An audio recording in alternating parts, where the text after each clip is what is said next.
head coach Samantha Quigley-Smith has deep ties to the Chicagoland area. She played her college basketball at DePaul under longtime coach Doug Bruno. She said yesterday that Coach Joe McEwen is actually someone who reminds her a lot of Bruno. She knows McEwen well. The pair had a lot of battles during her playing career, and those memories are with her heading into today's game. She also added that the reason that she's able to do what she does today is because of those Midwest women's basketball legends like McEwen and Bruno.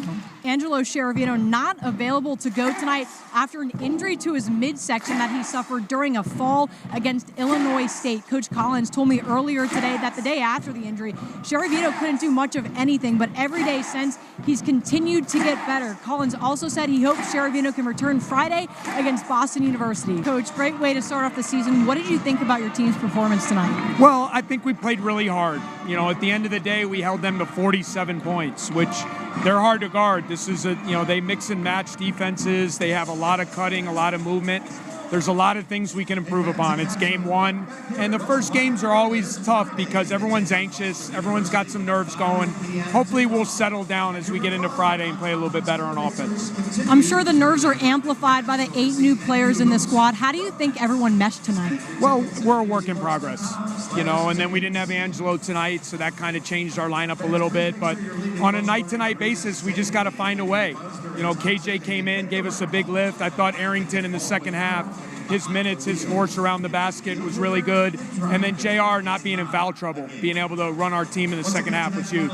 You mentioned Arrington, a double-double in his Northwestern debut. What made him so effective? I just thought he played with physicality.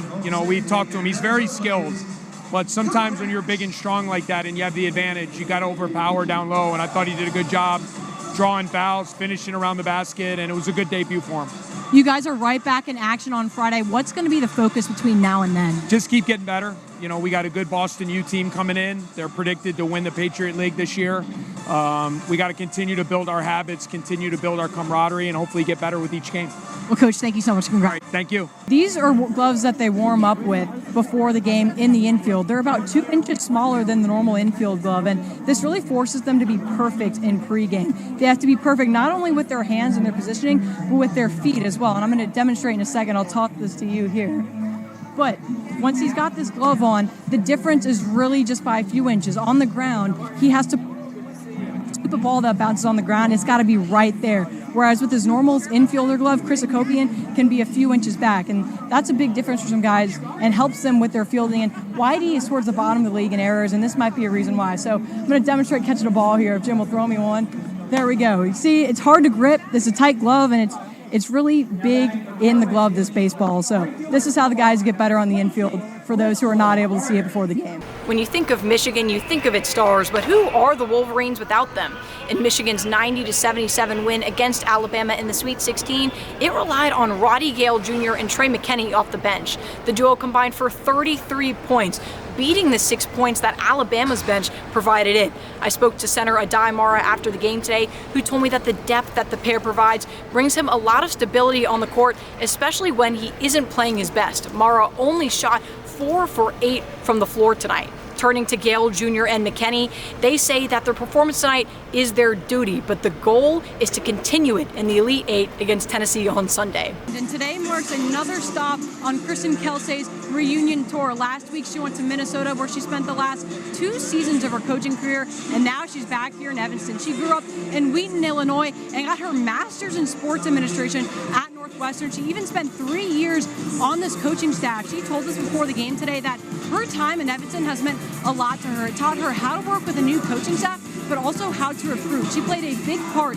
in the Northwestern 2022 recruiting class that ranked top 10 in the nation, and she's had a great start to the season, 11-1 so far as her first year as a head coach. Big news for the Cats. Outside hitter Rylan Reed is available for tonight's match. Reed has missed the last 4 games for Northwestern, and the Cats have only won 1 of those matches. Reed has over 200 kills on the year and could be instrumental in making sure Northwestern gets back in the win column tonight. Claire, career high 18 points tonight, your first points of your career, all from 3-point range. What was your mindset from beyond the arc?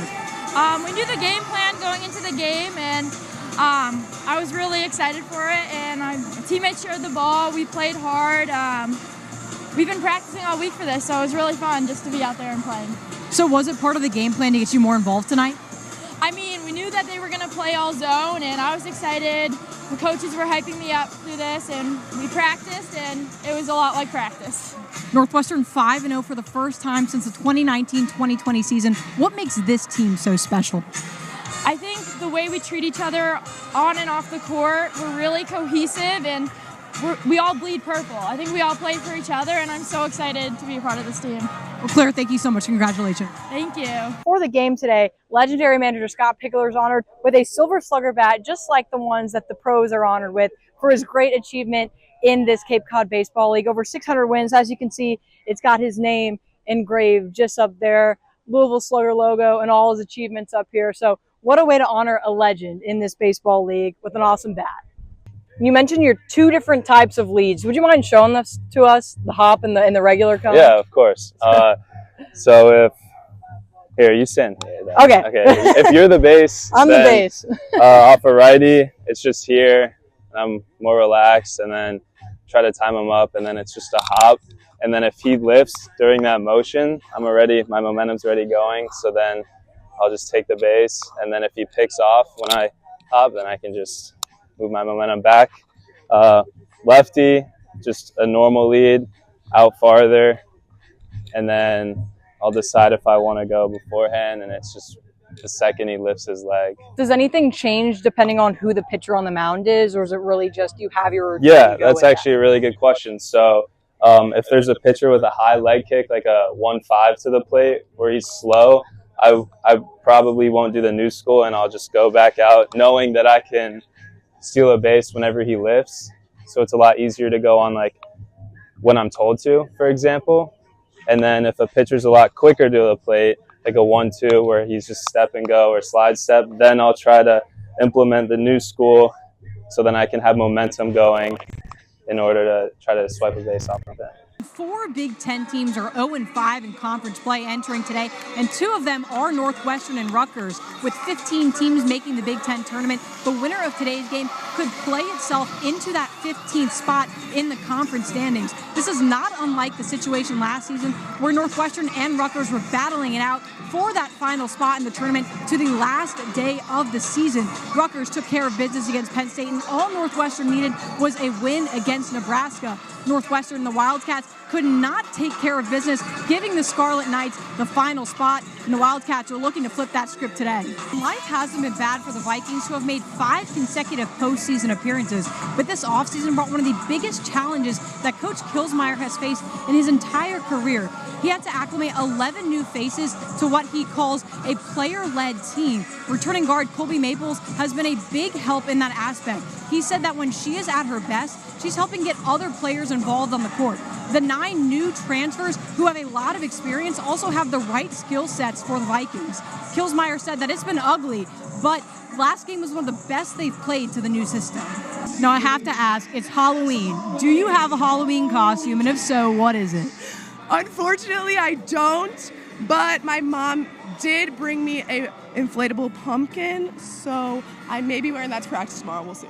It may be the offseason for Northwestern, but the Wildcats have been far from dormant. Coach David Broad has made several additions, but perhaps none are as important as offensive coordinator Chip Kelly. Something to look out for in this YD pitching staff is the walks. 12 walks today is the second most they've allowed all season. If you look at the teams in the East that have made the playoffs and you look at their walks, YD leads them, and it's not particularly close. YD has 45 more walks than Brewster. So for a team that's heading into the playoffs and really needs momentum, this is not where the pitching staff wants to be. It's been tough sledding for Chris Collins' squad this season, and the road ahead hasn't gotten any easier. The team kicked off last week's action with a top 10 matchup. Northwestern's 2026 has had no shortage of different looks. Chris Collins and the Cats have struggled to find one that works for them. But last week's California road trip might have brought them one step closer to doing so, with the inclusion of Tyler Kropp and Max Green in the starting lineup. Joe McEwen may be on his farewell tour, but he's not leaving without having a bit of fun. Last week, his team picked up right where it left off after its first conference win of the year. When players come to the Cape for the first time, they're faced with a number of adjustments, but perhaps none are as big as the bat that they swing. With less pop in their bat than in college, YD Red Sox players spend a lot of time in these batting cages, learning how to knock on wood. In college, players are allowed to use metal and composite bats, but on the Cape, wood is the name of the game, just like in the big leagues. For infielder Dean Carpentier, the difference is noticeable.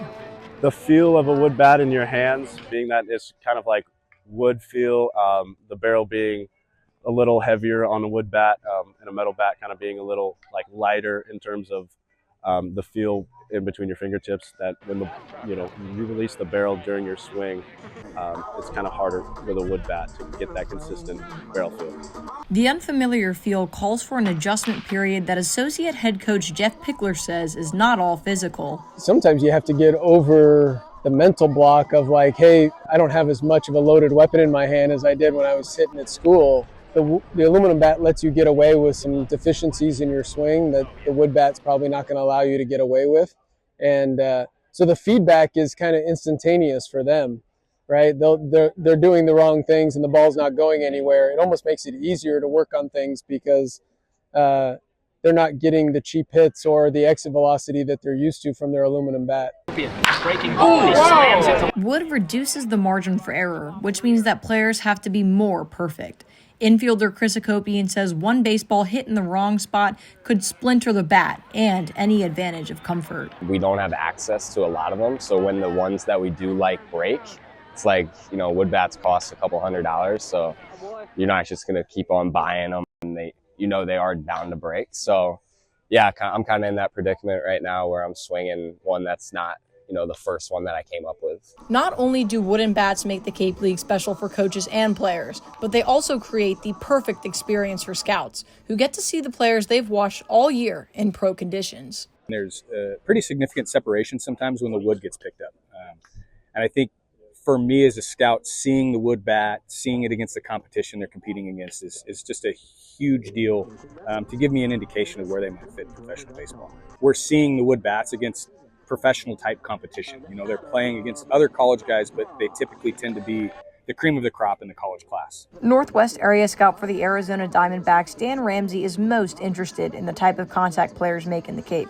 However, good technique is what keeps coaches chipper. For me, it's all about wrists and hands. I think the guys that are really good with the wood bat, they do a really nice job with their hand angles. They really know how to hit from their elbow to their wrist. They know how to flick and leverage on the baseball. The guys that are kind of big movers, big muscle movers, and don't really understand the last lever of the swing, sometimes they'll get underneath or they'll block the ball and they don't get the same flick that they're used to. On the other hand, the YD Red Sox players cannot control everything about the environment they play in. It's unfortunate the league right now is playing with balls that feel pretty dead, and it's hard for these guys because they're fighting an uphill battle. The weather, kind of damp air, they're learning to hit with wood for the first time. The balls aren't exactly the most lively balls. So it's a tough environment to hit. I feel for them a little bit because some of those guys have taken really good swings and haven't got what they deserve, but they're staying in the fight. Hopefully the last month will be even better. Even with the odds stacked against them, coaches and scouts hope to see the players get the hang of it. With 8 games left in the season and YD batting .266 in the past week, it looks to be all coming together. Reporting for the YD Red Sox, I'm Anna Watson.